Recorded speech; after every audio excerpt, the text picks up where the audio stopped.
Your immune system is like an army. But here's the question, why doesn't that army ever turn its weapons on you? Well, actually sometimes it does. What if I told you that the answer to this mystery was only answered in the last 30 years? This year, 2025, the Nobel Prize for Medicine goes to the 3 scientists that discovered the peacekeeper cells that kept the immune system in check. Now imagine your immune system like an army. Its job is clear, which is to fight invaders, be it bacteria, viruses, or even cancer cells. But sometimes these soldiers get a bit confused and start attacking their own city, you. If there's no control, things go wrong and soldiers start firing on friendly targets. And that's called autoimmunity.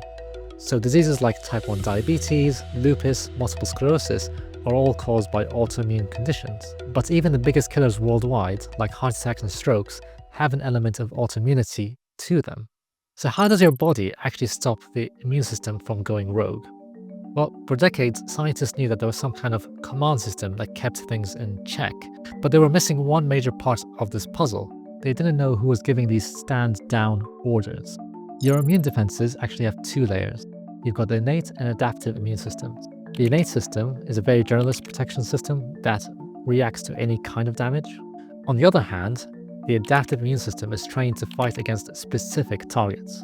Now, a major player in the adaptive immune system is T cells. You've got loads of T cells, about 300 billion of them in your body. Now, each of these T cells reacts to a particular molecule, ideally something on an invader, like a bacterium or a virus.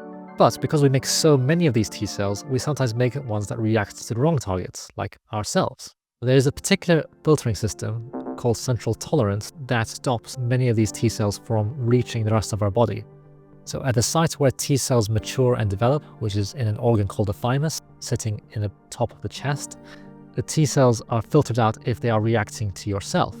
But still, because we're making so many of these T cells, some of them escape this protection mechanism and reach the rest of the body. For decades, scientists thought that this was the only safeguard, but it turns out they were wrong. In 1995, the Japanese scientist Shimon Sakaguchi found a special type of T cells in mice. Instead of attacking, they actually calmed things down. So they were later called regulatory T cells, or Tregs. And when he took away these peacekeeper Tregs, things went crazy. The army just went to war against its own body. So that explained what was stopping the immune system and keeping it in check, but doesn't really explain how these Tregs came about. And that's where the American scientists Mary Brunkow and Ramsdell came in. In 2001, they studied a strange mouse disease called scurvy, where the immune system just went out of control. They tracked down the problem to a single gene mutation, the FOXP3 gene. It turns out that the FOXP3 mutation isn't important just in mice, it's actually in humans as well. People with a FOXP3 mutation have a deadly disease called IPEX, where the immune system destroys their own body. 2 years later, Sakaguchi links their 2 discoveries together and found that FOXP3 was actually the training manual to make Tregs. So no FOXP3, no Tregs, no peacekeepers, and so your immune system just goes crazy.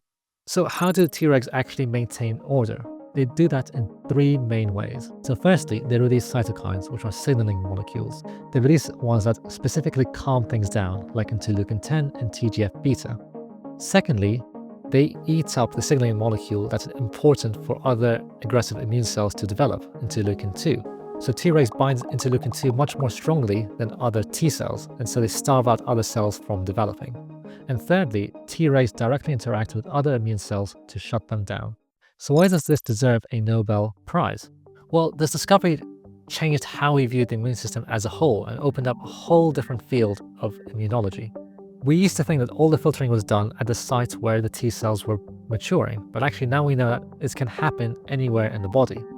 Therefore, we could potentially look at using these peacekeeper cells to maintain order in specific diseases, such as diabetes, heart attacks, and cancers, and even things like organ transplantation. So researchers are asking lots of questions now. Can we potentially increase these Treg peacekeepers to reduce inflammation in inflammatory conditions? Or can we reduce their numbers in specific diseases like cancers to try and make the immune system attack those wrong cells? And how do we do all of that while maintaining the balance of the immune system? These are lots and lots of questions that we can't answer in a single video, so let me know if you want to hear more about it. In the meantime, we now know, thanks to these 3 Nobel Prize winning scientists, that there's a whole host of immune control going on. So the immune system isn't just about attack, it's about also maintaining order. Without these Treg peacekeepers, the army goes rogue, and with them we have control. They found the peacekeepers, and now researchers can look into how we can use it to improve our health. Thank you for watching, and follow for more videos on the science of the body.